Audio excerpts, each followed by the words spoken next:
हे पिता ईश्वर, हे पुत्र ईश्वर, हे पवित्र आत्मा ईश्वर, हम आपकी आराधना करते हैं, हम आपकी स्तुति एवं वंदना करते हैं। तो आइए प्यारे भाई और बहनों, इस आराधना के समय आइए हम अपने मन से, अपने दिल से प्रभु की आराधना करें। प्रभु यीशु ख्रीस्त इस वक्त हमारे सामने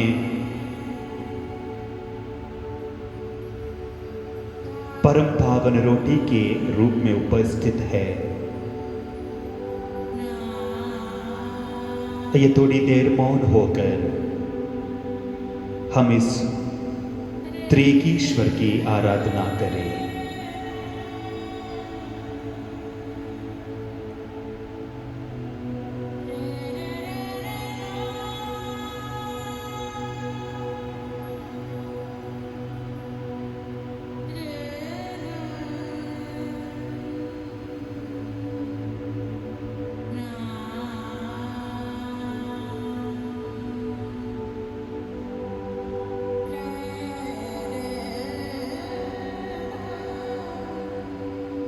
प्रभु द्वारा पाए हुए उन सभी वरदानों को, उन सभी उपकारों को याद करते हुए, प्रभु ख्रीस्त द्वारा दिए गए इस जीवन के प्रति आभार प्रकट करते हुए आइए प्रभु की हम आराधना करें।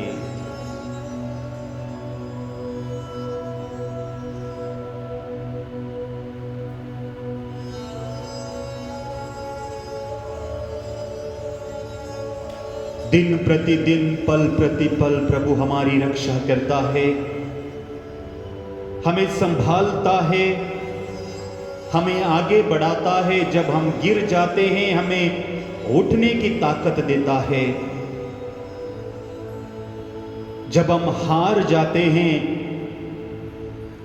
तो पुनः प्रयास करने की प्रभु प्रेरणा हमें देता है। जब हम दुखी हो जाते हैं तो अपने ही तरीके से प्रभु हमें सांत्वना देता है। ऐसे प्रभु की हम आराधना करें, ऐसे प्रभु की हम स्तुति करें। प्रभु को हम अपनी जिंदगी का, हम अपने जीवन का सर्वस्व माने।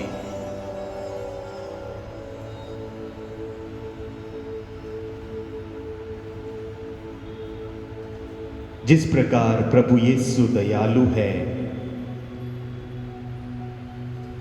जिस प्रकार प्रभु यीशु प्रेममय है, करुणामय है,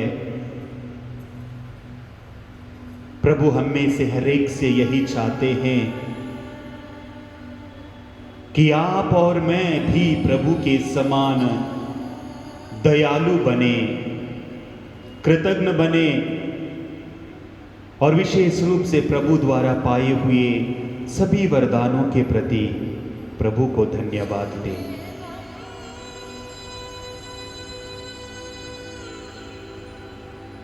प्यारे भाई और बहनों,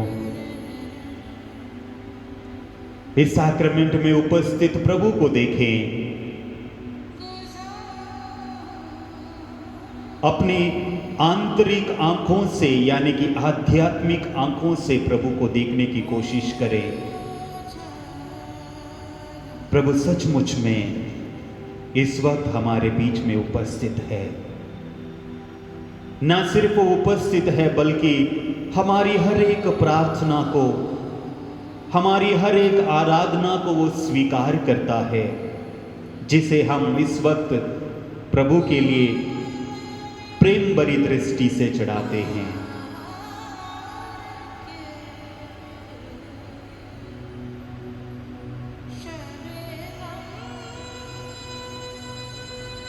प्यारे भाई और बहनों, आप कहिए हे पिता परमेश्वर, हम आपकी आराधना करते हैं। हे प्रभु यीशु, हम आपकी आराधना करते हैं। हे पवित्र आत्मा, हम आपकी आराधना करते हैं। अपनी सारी चिंताओं को, अपनी सारी परेशानियों को प्रभु के हवाले कर दीजिए।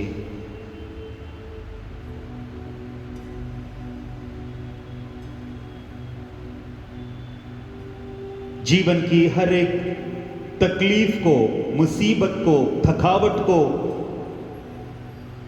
इस समय प्रभु के चरणों में समर्पित कर दीजिए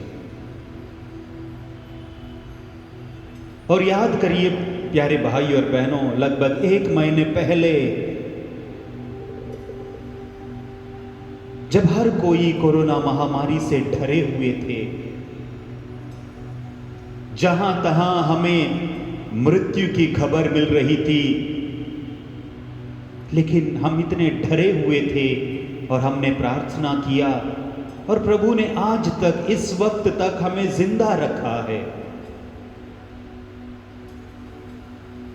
शायद हमें अपने आप पर विश्वास नहीं होता है कि ये कैसे संभव हुआ, लेकिन प्रभु की योजना, प्रभु का प्रेम, प्रभु की करुणा पार है। हमने गिड़गिड़ाकर हमने प्रार्थना किया, अनुरोध किया प्रभु से, और प्रभु ने हमारी अनुनय विनय को सुन लिया है। जो 1 महीने पहले हमारे अंदर जो प्रभु के प्रति भक्ति थी, जो प्रार्थना में रुचि थी, क्योंकि हम डरे हुए थे, घबराए हुए थे, और अब ऐसा लगता है कि सब कुछ शांत हो गया है। कोरोना उतना भयानक नहीं लग रहा जितना 1 महीने पहले लग रहा था, तो हम भी हमारी प्रार्थनाओं में थोड़ा सा पीछे हट गए हैं। जैसे जैसे कोरोना हमसे दूर गया, शायद हमने वैसे वैसे प्रभु को भी दूर रखा है।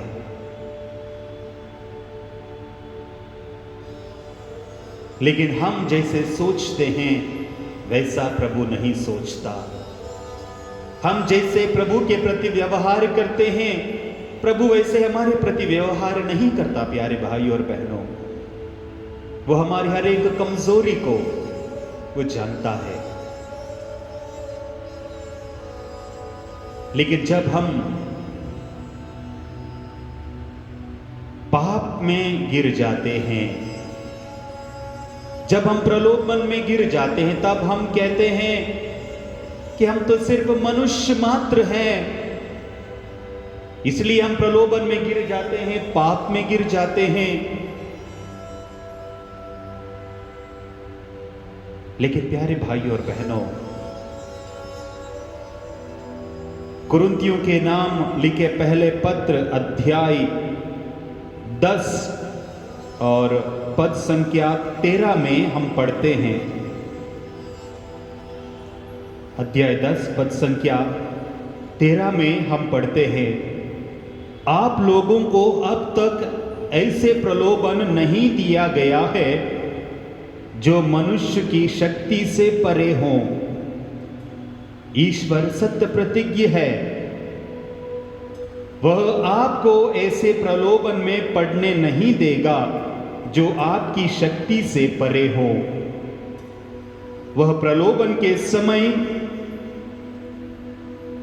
आपको उससे निकलने का मार्ग दिखाएगा और इस प्रकार आप उसमें दृढ़ बने रह सकोगे।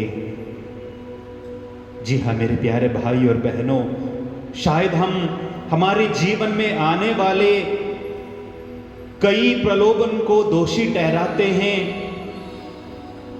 हमारे जीवन में आने वाले कई परिस्थितियों को हम दोषी ठहराते हुए कहते हैं कि परिस्थितियां ऐसी थी, प्रलोभन ऐसे थे कि हम उसे हरा नहीं सके। लेकिन धर्म ग्रंथ कहता है कि अब तक हम लोगों को ऐसे प्रलोभन नहीं दिए गए हैं जो हमारे शक्ति से परे हैं। यानी कि हम में ऐसे कोई भी प्रलोभन नहीं है जिस पर हम विजय नहीं पा सकते हैं, ना ही ऐसे प्रलोभन हमें दिए जाते हैं जो हम पर हावी हो जाते हैं। लेकिन प्यारे भाई और बहनों, जब भी प्रलोभन आते हैं हम आसानी से हार मान जाते हैं। प्रभु यीशु को भी प्रलोभन आए। हम जानते हैं जब वो मरुभूमि में उपवास कर रहे थे, प्रार्थना कर रहे थे, शैतान ने उसे हर प्रकार के प्रलोभन में डालने की कोशिश की, लेकिन प्रभु ने उन हर एक प्रलोभन को हराया, उस पर कामयाब हुए, विजय पाया उन्होंने। आज वही प्रभु आपको और मुझको भी उसी ताकत, उसी बल से भर देते हैं ताकि हम भी हमारे जीवन में आने वाले हर एक प्रलोभन से विजय पा सकते हैं। हर एक प्रलोभन को हटाकर हम ईश्वर की दया, ईश्वर का प्रेम, ईश्वर की करुणा का अनुभव कर सकते हैं।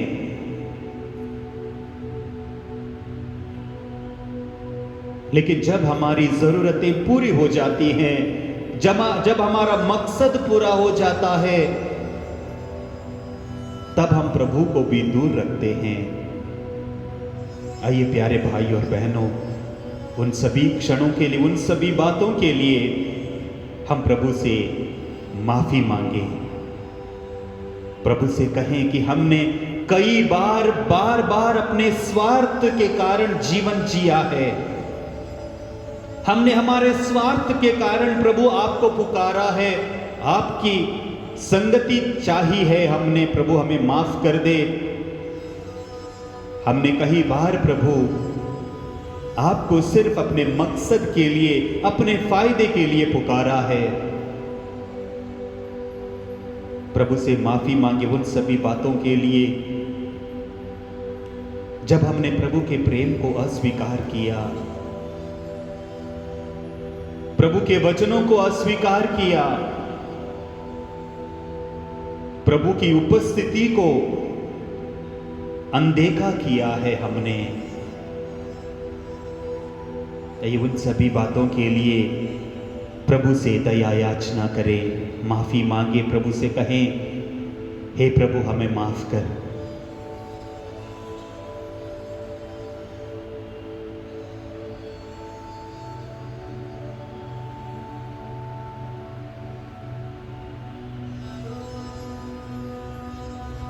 थोड़ी देर मौन होकर अपने द्वारा किए गए उन सभी पापों के लिए, उन सभी अहंकार की भावनाओं के लिए प्रभु से माफी मांगे। जो स्वार्थ भरा जीवन हमने जिया, उसके लिए हम प्रभु से माफी मांगे।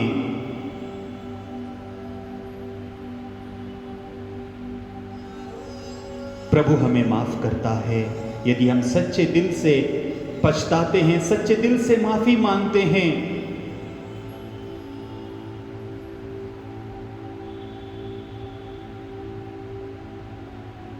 हम ये अनुभव करें कि यीशु हमें हमारे इस जीवन में कितना प्यार करता है। और जब प्रभु यीशु हमसे प्यार करता है तो हम क्यों डरें, क्यों घबराएं? जब हम ये बोलते हैं कि प्रभु तू मुझसे प्यार करता है, यदि हम विश्वास के साथ नहीं बोलते हैं तो इसका कोई फायदा नहीं है प्यारे भाई और बहनों। लेकिन यदि हम विश्वास करते हैं इस बात पर, इस विषय पर कि प्रभु यीशु सचमुच में हमें प्यार करते हैं, तो हमें डरने की जरूरत नहीं है। यदि हम पापी हैं तब भी यदि हम प्रभु के सामने जाकर कहेंगे प्रभु हमने माफ किया, हमने पाप किया, हमें माफ कर दे, तो प्रभु हमें माफ करते हैं। क्योंकि प्रभु दया सागर है, प्रभु करुणामयी है, प्रभु प्रेममयी है।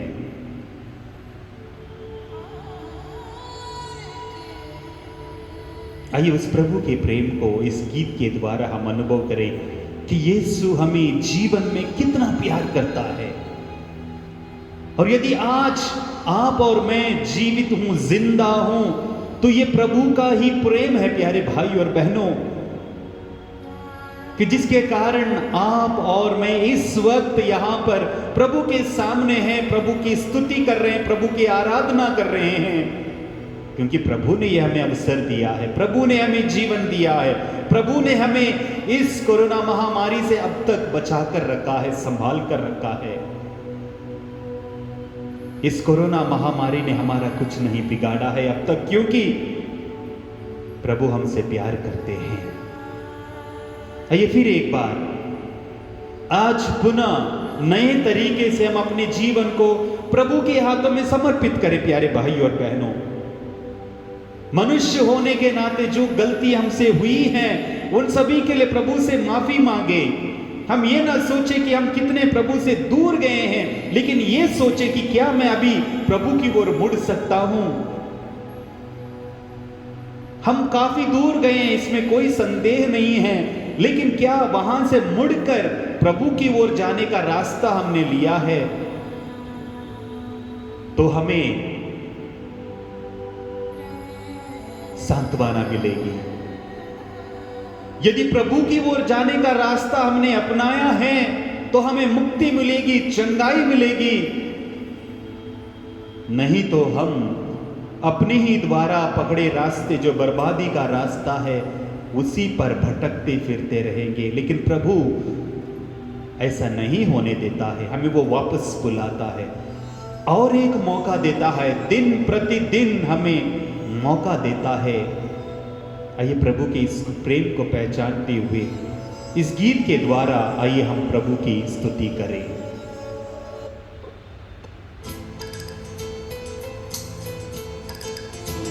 इस गीत के साथ हम अपने आप को प्रभु के सामने प्रस्तुत करें, समर्पित करें।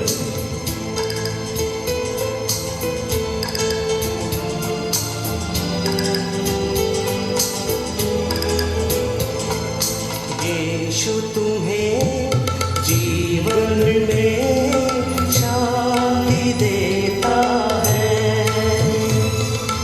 यीशु तुम्हें जीवन में शांति देता है।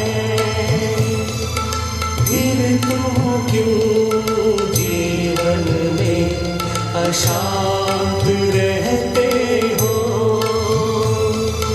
फिर तुम क्यों जीवन में अशांत रहते हो?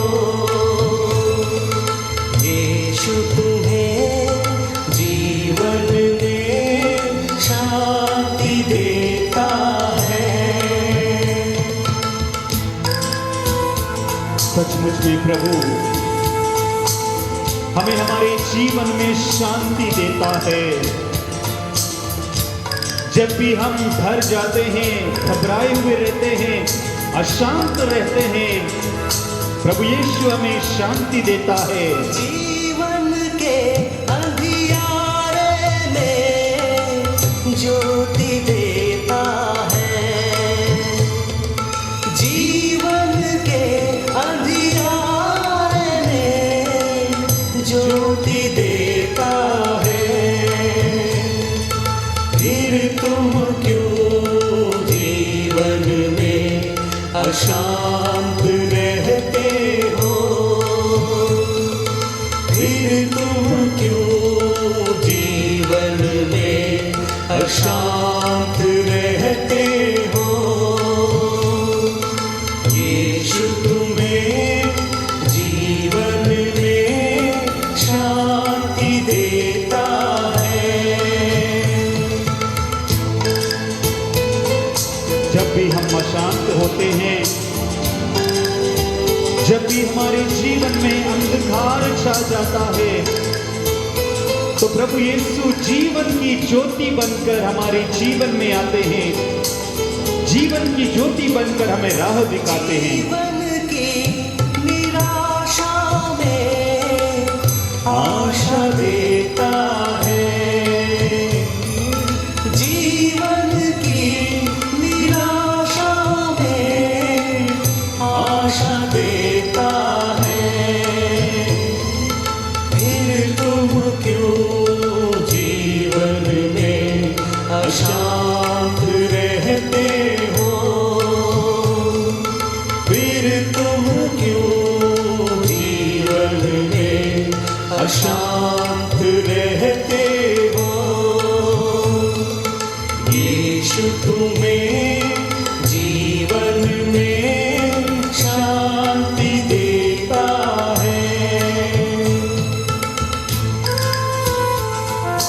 कितने ही निराश क्यों ना हो, हम कितने ही दुखी क्यों ना हो, जब भी हम प्रभु का स्मरण करते हैं, प्रभु हमारी निराशा को हटा देते हैं, प्रभु हमारे दुख को हटा देते हैं और हमारे लिए आनंद का वो संचार करते हैं।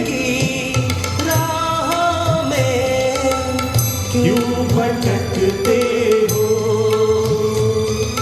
जीवन की राहों में क्यों भटकते हो,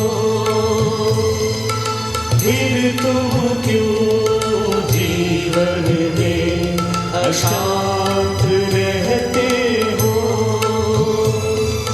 फिर तुम क्यों जीवन में अशांत रहते हो। यीशु तुम्हें जीवन में शांति देता है, यीशु तुम्हें जीवन में शांति देता है, फिर तुम क्यों जीवन में अशांत रहते हो, फिर तुम क्यों जीवन में अशांत रहते हो।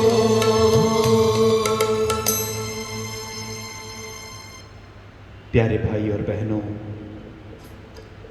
जब प्रभु यीशु मसीह हमें हमारे जीवन में शांति देता है, जब प्रभु यीशु मसीह हमारे अंधियारों में रोशनी देता है, ज्योति देता है, प्रकाश देता है, तो हम क्यों डरें? जब हमारे जीवन में निराशा, दुख, चिंता छा जाती है,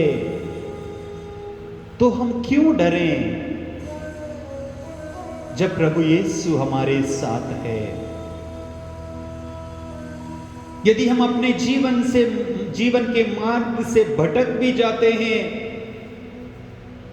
हमें डरना नहीं चाहिए, हमें केवल प्रभु में विश्वास करना है। पिता परमेश्वर में, पुत्र ईश्वर में, पवित्र आत्मा ईश्वर में हमें विश्वास करना है। जिस पिता परमेश्वर ने हमें बड़े प्रेम से बनाया, उस पिता परमेश्वर में हमें विश्वास करना चाहिए। आज हम इसी बात पर मनन चिंतन करें कि किस प्रकार प्रारंभ में ईश्वर ने सृष्टि को बनाया, किस प्रकार यह दुनिया उजाड़ती, सुनसान थी, कुछ भी अपने स्थान पर नहीं था।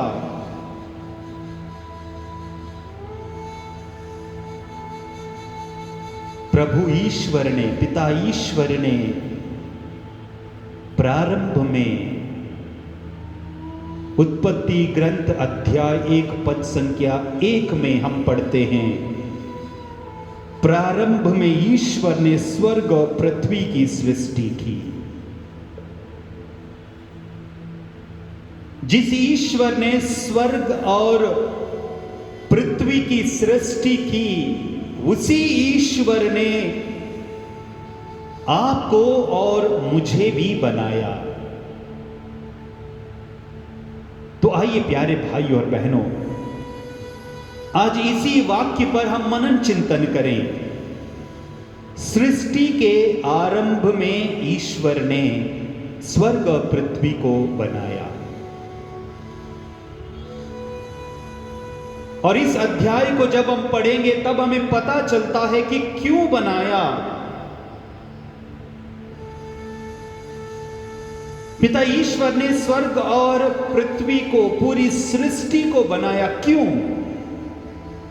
इसको समझना है तो हमें उत्पत्ति ग्रंथ अध्याय 1 को बड़े ही सावधानी से पढ़ना है। हर चीज को प्रभु ने, ईश्वर ने अपने शब्द मात्र से बनाया। प्रभु ने कहा प्रकाश हो जाए तो प्रकाश हो गया। ईश्वर ने कहा पानी और धरती या सूखी जमीन अलग हो जाए तो अलग हो गया। ईश्वर ने कहा कि पृथ्वी पर नाना प्रकार की जीव जंतु उत्पन्न हो और उत्पन्न हो गया।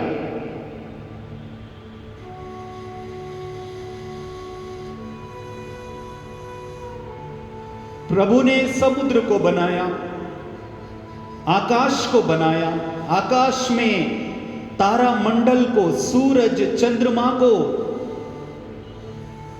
हर चीज को जो भी प्रभु ने, ईश्वर ने बनाया अपने शब्द मात्र से बनाया। यहां तक कि पृथ्वी को ईश्वर ने हरियाली से ढक लिया और वो भी ईश्वर ने अपने शब्द मात्र से बनाया। हर एक चीज को उसी की जाति के अनुसार, उसी की प्रजा के अनुसार ईश्वर ने उन्हें अलग रखा, अपनी ही प्रजाति के अनुसार। और जब भी ईश्वर ने जो कुछ भी अपने शब्द मात्र से बनाया, उसे देखकर ईश्वर को अच्छा लगा। प्रभु का वचन कहता है, और जब प्रभु ने यह सब देखा उसे अच्छा लगा।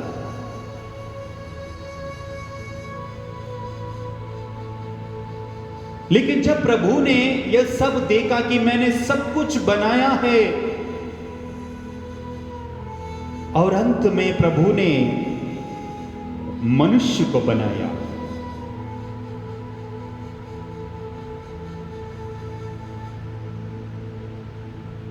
और मनुष्य को प्रभु ने अपने शब्द मात्र से नहीं बल्कि अपने हाथों से बनाया। प्यारे भाई और बहनों, सिर्फ एक ही रचना थी जो सृष्टि के प्रारंभ में, जिसे ईश्वर ने अपने हाथों से बनाया, और वह था मनुष्य। ईश्वर ने मिट्टी सानी मिट्टी का पुतला बनाया और उसमें अपनी सांस जोड़ दी। धर्म ग्रंथ कहता है ईश्वर ने मिट्टी से मनुष्य को बनाया। ऐसा नहीं है कि ईश्वर ने कहा कि मनुष्य बन जाए तो मनुष्य बन गए, नहीं। यानी कि ईश्वर ने अपने ही हाथों से, मेहनत से, अपने ही बड़े प्रेम से मनुष्य की रचना की। इसीलिए यिर्मयाह के ग्रंथ में अध्याय 18 में हम पढ़ते हैं कि प्रभु उस कुम्हार के समान है जो मटका बनाता है अपने ही हाथों से, अपने ही हाथ से उस मिट्टी के उस गोले को वो रूप देता है। और सृष्टि के आरंभ से जो हर जगह मिट्टी, जो साधारण मिट्टी थी, उसी मिट्टी को लेकर प्रभु ने मिट्टी सानी और उसे एक रूप दिया, अपना ही रूप दिया, अपना ही प्रतिरूप दिया, अपनी ही छाप उस मिट्टी पे छोड़ दी। और उस आकृति को ईश्वर ने प्राण दिए, अपने ही प्राण दिए। तो इतने प्रेम से प्रभु ने हमें बनाया है। प्यारे भाई और बहनों, यदि हम इस बात को समझेंगे कि प्रभु ने सिर्फ अचानक ही मनुष्य को नहीं बनाया, बल्कि अपने ही प्रतिरूप में और अपने ही हाथों से हमें बनाया है, तो हम सोच सकते हैं कि बाकी सभी सृष्ट किए गए वस्तुओं से, चीजों से मनुष्य कितना महान है।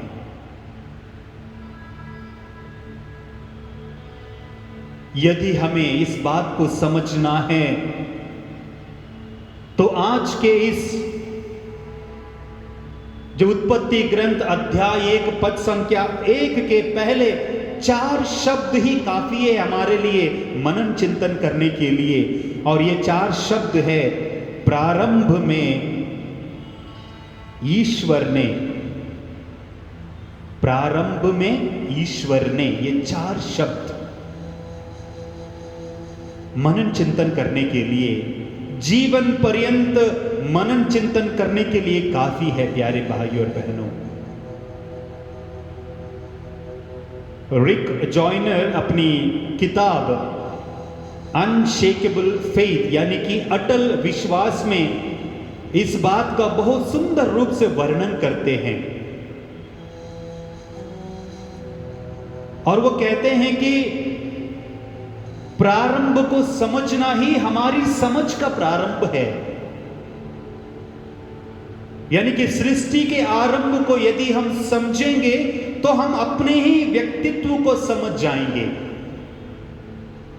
यदि सृष्टि के प्रारंभ को हम समझ जाएंगे तो हम अपने अस्तित्व को समझ पाएंगे और हमारे होने का मकसद को भी हम समझ जाएंगे। इसीलिए ये 4 शब्द बहुत जरूरी है। इन द बिगिनिंग गॉड, अंग्रेजी में है इन द बिगिनिंग गॉड, ये 4 शब्द, और हिंदी में है प्रारंभ में ईश्वर ने। इन बातों पर हम मनन चिंतन करें। प्रारंभ से लेकर अब तक, इस वक्त तक, यहां तक प्रभु ने किस प्रकार अपनी सृष्टि की रचना को बरकरार रखा, किस प्रकार ईश्वर ने हमें संभाला है। और इसी 4 शब्दों पर हमारे विश्वास की नींव रखी है प्यारे भाई और बहनों, जो प्रेरितों का धर्मसार में भी हम कहते हैं, स्वर्ग और पृथ्वी के सृष्टिकर्ता सर्वशक्तिमान ईश्वर में हम विश्वास करते हैं। स्वर्ग और पृथ्वी के सृष्टिकर्ता, उस ईश्वर में हम विश्वास करते हैं। कितना विश्वास करते हैं प्यारे भाई और बहनों। इस पृथ्वी के प्रारंभ में जो कुछ प्रभु ने बनाया, यदि उस पर हम विश्वास करते हैं, उसी पर हमारा विश्वास भी टिका हुआ है।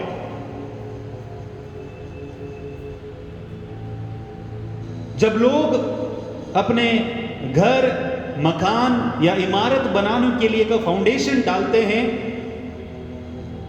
नींव डालते हैं, उस नींव पर आधारित रहता है कि कितना बड़ा मकान बना सकते हैं। यदि किसी भी घर की नींव गहरी नहीं है, मजबूत नहीं है, तो बड़ा मकान हम नहीं बना सकते हैं। आपने देखा होगा जब भी जो पुराने जो बिल्डिंग्स बने हुए हैं, उसको देखने के लिए यदि उस पर और कुछ मकान बनाना है तो लोग इंजीनियर्स को बुलाते हैं और पूछते हैं कि इसकी नींव कितनी मजबूत है, क्या आप बता सकते हैं कि हम और भी इसके ऊपर कमरे बना सकते हैं या नहीं बना सकते हैं। अब तब जाकर जो इंजीनियर होता है उस नींव को परखता और कहता है कि मजबूत है तो मजबूत है, यदि कहता है नहीं, इस पे आप और आगे बिल्डिंग नहीं बांध सकते।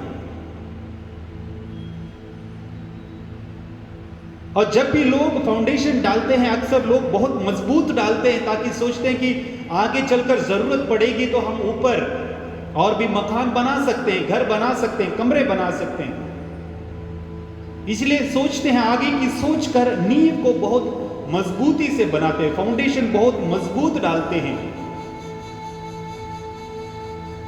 हमारे विश्वास को भी यदि हमें बढ़ाना है, विश्वास के स्तर को और भी बढ़ाना है, तो आज हमें जरूरत है प्यारे भाई और बहनों, हमारी नींव को हमें परखना है।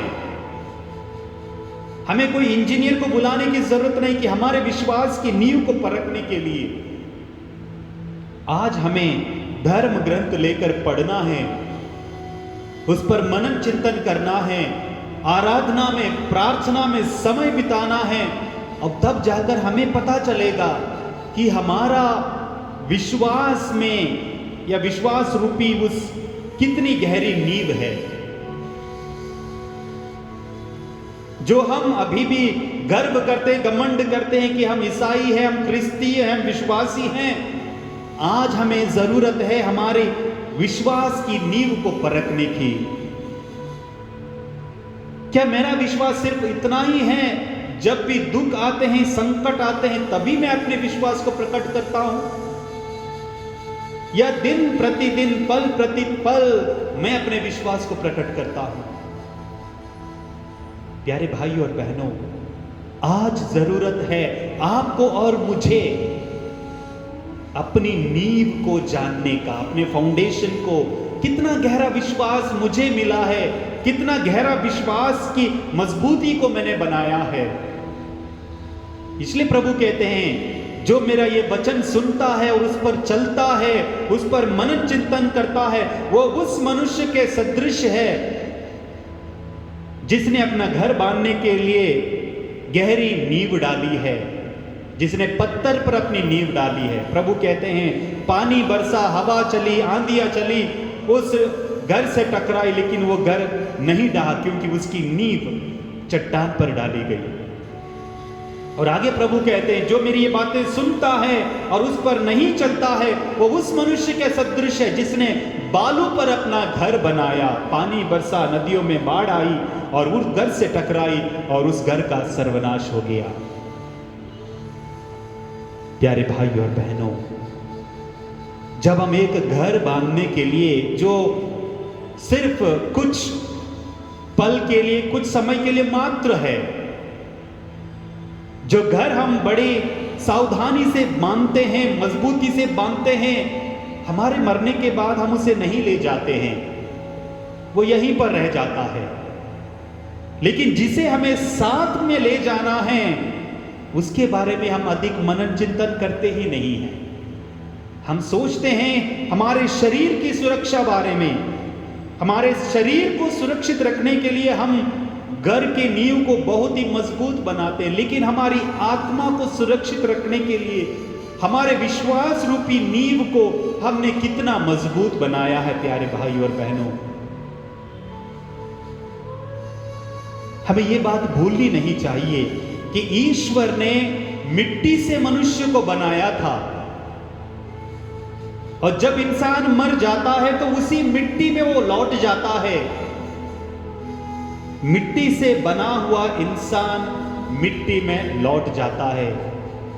हम रात बुधवार के दिन वो गाना गाते हैं ना, मिट्टी हो तुम मिट्टी हो और मिट्टी में ही मिल जाओगी। इस सत्य को हम जानते हैं, लेकिन इसको स्वीकारते नहीं है। प्यारे भाई और बहनों, एक दिन एक व्यक्ति ने, एक आदमी ने, जो मिट्टी का गड़ा होता है, आजकल लोग गर्मी के लिए उस मिट्टी के मटके में पानी भर कर रखते हैं, और कितनी भी गर्मी क्यों ना हो, जो मिट्टी के जो गड़े में पानी रखते हैं वो ठंडा रहता है। तो एक दिन एक मनुष्य ने उस मिट्टी के गड़े से, उस मिट्टी के मटके से पूछा कि तुम इतने ठंडे क्यों?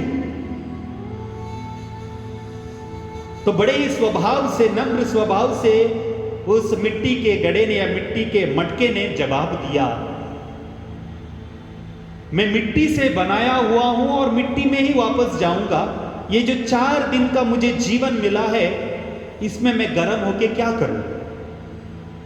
यानी कि मेरा भूतकाल भी मिट्टी है, मेरा भविष्य भी मिट्टी है, तो वर्तमान में 4 दिन में कूद कर क्या करूंगा, घमंड दिखाकर क्या करूंगा, इसलिए मैं ठंडा ही हूं। जी हां मेरे प्यारे भाई और बहनों, इस सत्य को हमें समझना है। इसलिए मैंने कहा, ये जो 4 शब्द है, यदि इसको हम समझ जाएंगे तो हमारा जीवन ही बदल जाएगा, हमारे जीवन के मकसद को हम समझ पाएंगे।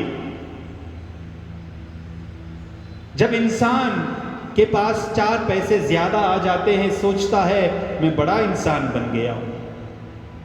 मैंने अपने जीवन में ही देखा है, कई लोग आते हैं, हाथ जोड़कर आते हैं, फादर हमें काम दे दीजिए, काम दे दीजिए, और कोई अच्छा काम उनको देते हैं तो बाद में वो पूछते भी नहीं हैं। इतना घमंड आ जाता है, इतना अहंकार आ जाता है, वो बात भी नहीं करते हैं।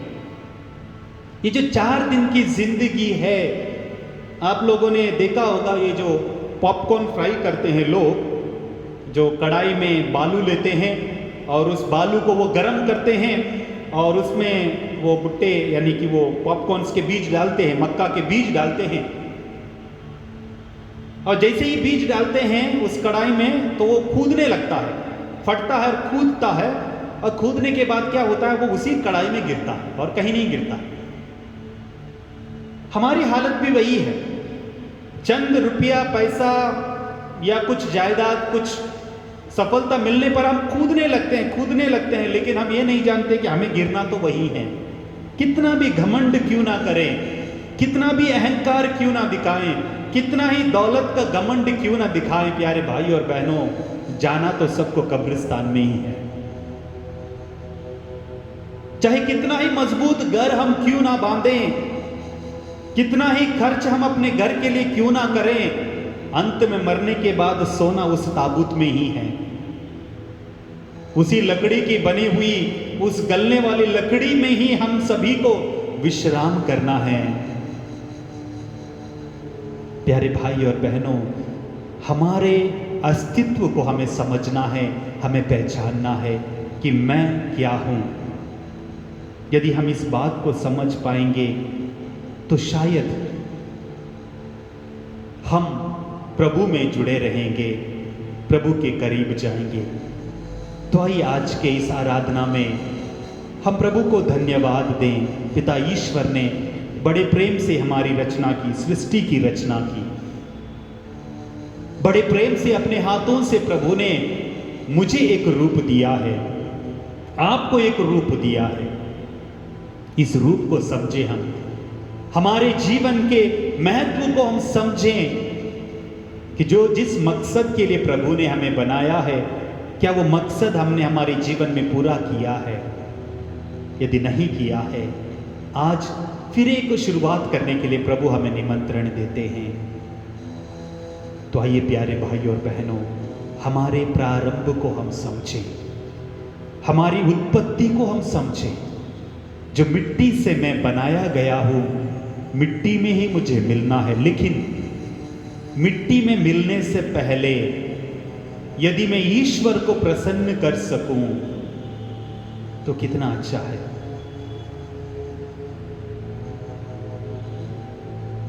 हम देखते हैं जो लोग पूजा पाठ के लिए जो फूल चढ़ाते हैं, हमें उस प्रभु के समक्ष चढ़ाए हुए फूल के समान होना चाहिए। हर एक फूल को हम प्रभु की वेदी पर आराधना में नहीं चढ़ाते हैं। हम बगीचे में जाते हैं, चुन चुन कर फूल लेते हैं, और बाकी जो फूल नहीं चुने गए हैं वो मुरझा जाते हैं, जमीन पर गिर जाते हैं, वो भी मिट्टी में मिल जाते हैं। लेकिन जो फूल प्रभु के समक्ष रखते हैं वे भी मुरझा जाते हैं, उनको भी मिट्टी में फेंकते हैं, वो भी मिट्टी में ही मिल जाते हैं। लेकिन वो मिट्टी में मिलने से पहले ईश्वर के सामने आते हैं। प्यारे भाई और बहनों, आराधना के समय जो प्रभु की आरती उतारते हैं, उस थाली में भी फूल होते हैं, फूल की पंखुड़ियां होती है, पेटल्स होते हैं। वो अपने आप को कितने सौभाग्यशाली समझते होंगे कि हम प्रभु की आराधना के लिए, प्रभु की आरती के लिए काम आ रहे हैं। भले ही उसके बाद 1 या 2 घंटे के बाद या कल हम उस फूल को भी बाहर फेंक देंगे, लेकिन ये फूल मिट्टी में मिलने से पहले प्रभु की आराधना के काम आए हैं। हमारा जीवन भी ऐसा ही होना चाहिए। मरना तो निश्चित है, मिट्टी में मिलना तो निश्चित है, लेकिन क्या मरने से पहले, मिट्टी में मिलने से पहले क्या मैं प्रभु की आराधना कर सकता हूं? क्या मिट्टी में मिलने से पहले, मरने से पहले क्या मैं प्रभु की स्तुति कर सकता हूं? उन चुने हुए फूल के समान जो प्रभु की आरती उतारते हैं, प्रभु की वंदना करते हैं, प्रभु की अर्चना करते हैं, क्या मैं उस फूल के समान, उस फूल की एक पंखुड़ी के समान? आप देखते हैं इस वेदी पर ये जो फूल है आपके सामने मैं तोड़ूंगा, ये फूल देखिए। ऐसे फूल बाहर बहुत सारे हैं बगीचे में, लेकिन इसी को चुना गया है, और ये यहां पर इस वक्त वेदी पर प्रभु की आराधना में, प्रभु की उपासना में ये हमारे लिए सहायक बनते हैं, शोभा बढ़ाते हैं और इसे हम अर्पित करते हैं। हमने इस वेदी पर इस फूल को रखा है प्यारे भाई और बहनों, कितना सौभाग्यशाली ये फूल।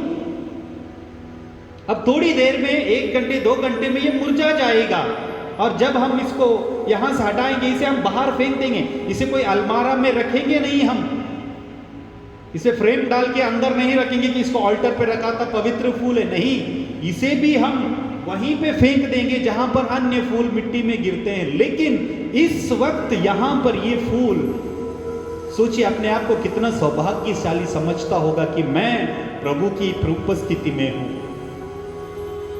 आज यदि आप और मैं भी ऐसे ही बन जाएंगे तो प्यारे भाई और बहनों, हमारा जीवन सार्थक होगा, हमारा जीवन सफल होगा, हमारे जीवन का एक मकसद रहेगा कि मैं कुछ क्षण के लिए, कुछ पल के लिए प्रभु के उपस्थिति में रहा या रही।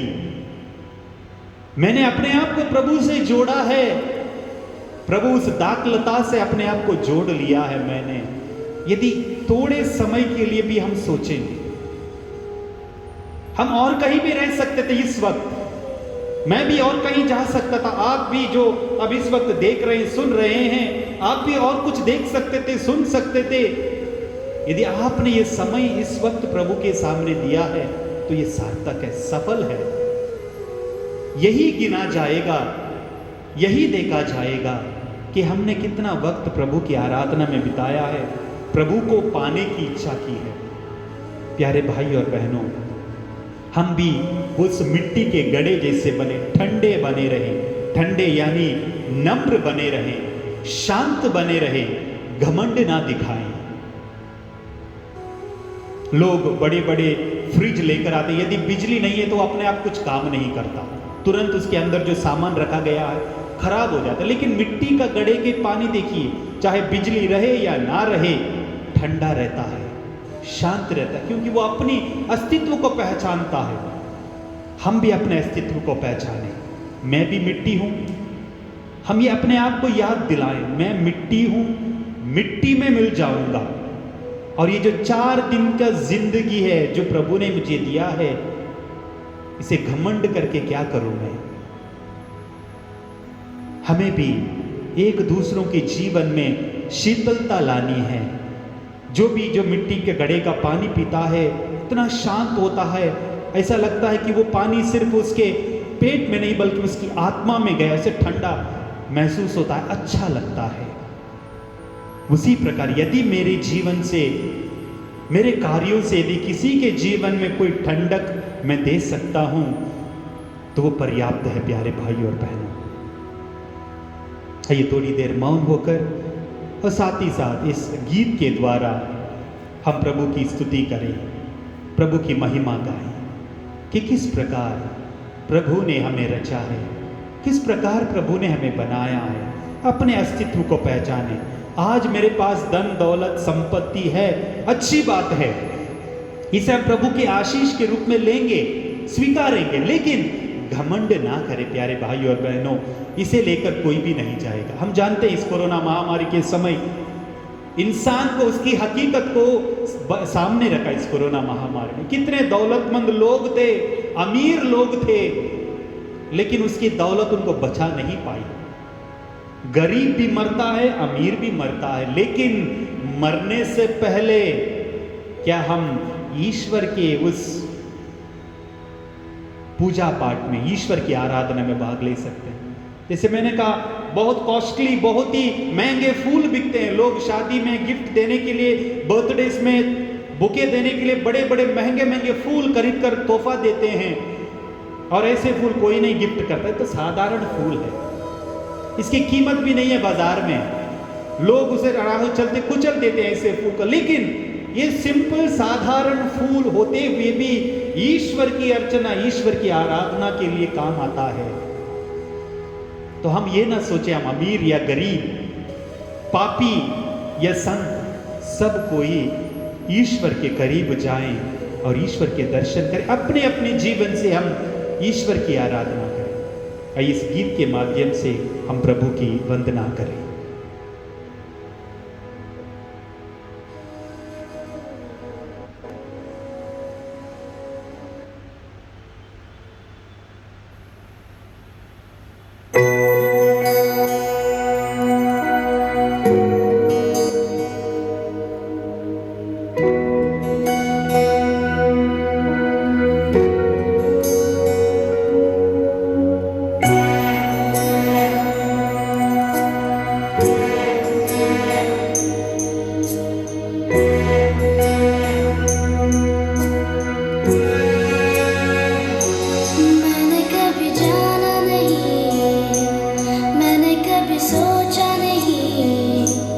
ऐसा प्यार तूने मुझसे किया।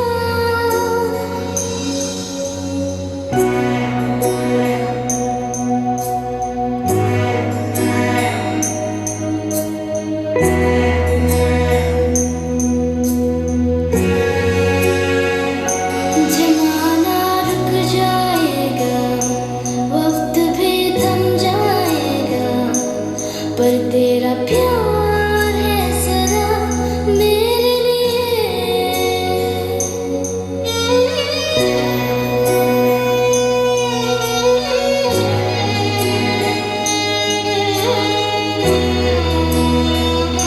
प्रभु के प्रेम को जाने। मैंने कभी जाना नहीं, मैंने कभी सोचा नहीं कि ऐसा प्यार तूने मुझसे किया। जमाना रुक जाएगा, वक्त भी थम जाएगा, पर तेरा प्यार है सदा मेरे लिए। मेरी चाहत से बड़ा है तू, मेरे दिल में तू है बसा। मेरी चाहत से बड़ा है तू, मेरे दिल में तू है बसा। मैंने कभी जाना नहीं, मैंने कभी सोचा नहीं कि ऐसा प्यार तूने मुझसे किया। जमाना रुक जाएगा, वक्त भी थम जाएगा, पर तेरा प्यार है सदा मेरे लिए। प्रभु का प्रेम, प्रभु का प्यार सदा बना रहता है, चाहे हम जाने या ना जाने, चाहे उस प्रेम को महसूस करें या ना करें, माने या ना माने। वक्त शायद थम जाएगा, दिन शायद खत्म होंगे, लेकिन प्रभु का प्रेम सदा सर्वदा बना रहता है। सृष्टि के आरंभ से लेकर अब तक ना जाने कितने लोग, कितनी पीढ़ियां इस दुनिया में, संसार में आई और चली गई। ना जाने इस पृथ्वी पर कितने ही लोग इस वक्त रहते हैं जिनको हम जानते हैं या नहीं जानते हैं,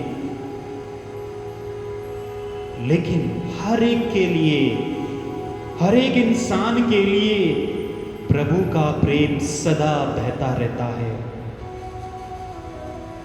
जैसे इस पृथ्वी पर, इस दुनिया में हवा चलती रहती है, शुरू से लेकर अब तक चलती आ रही है, जिसके कारण हम जी रहे हैं, उसी प्रकार ये हवा प्रभु का प्रेम है जो हमें मिलता रहता है, मिलता रहता है।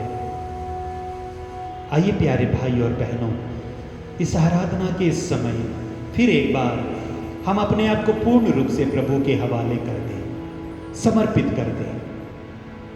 साथ ही साथ हमारी हर एक प्रार्थना को, हमारी हर एक मनोरथ को प्रभु के सामने रखें, हमारी विविध प्रकार की आवश्यकताओं को प्रभु के सामने रखें कि प्रभु उन सभी को स्वीकार करें, कबूल करें। ना सिर्फ हम अपने लिए प्रार्थना करते हैं, बल्कि हर एक इंसान के लिए, हर एक व्यक्ति के लिए जिसे इस वक्त प्रभु की आशीष की, प्रभु की चंगाई की जरूरत है, उन सबको इस वक्त प्रभु के सामने समर्पित करें। मन ही मन उनके लिए प्रार्थना करें और विश्वास के साथ उन सबको समर्पित करते हुए प्रभु यीशु द्वारा सिखाई गई उस प्रार्थना को हम बोले, हे हमारे पिता, तू जो स्वर्ग में है, तेरा नाम पवित्र माना जावे, तेरा राज्य आवे, तेरी इच्छा जैसे स्वर्ग में है वैसे इस पृथ्वी पर भी पूरी हो। हमारा प्रतिदिन का आहार हमें दे और हमारे अपराध हमें क्षमा कर, जैसे हम भी अपने अपराधियों को क्षमा करते हैं। और हमें परीक्षा में ना डाल, परंतु बुराई से बचा हमें। आइए हम सभी प्रभु की आशीष को पाने के लिए अपने आप को तैयार करें, अपने हृदय को, अपने मन को प्रभु के सामने खोलें कि प्रभु हमारे जीवन में प्रवेश करें। प्रभु की आशीष को पाने के लिए हम अपने सिर झुकाएं।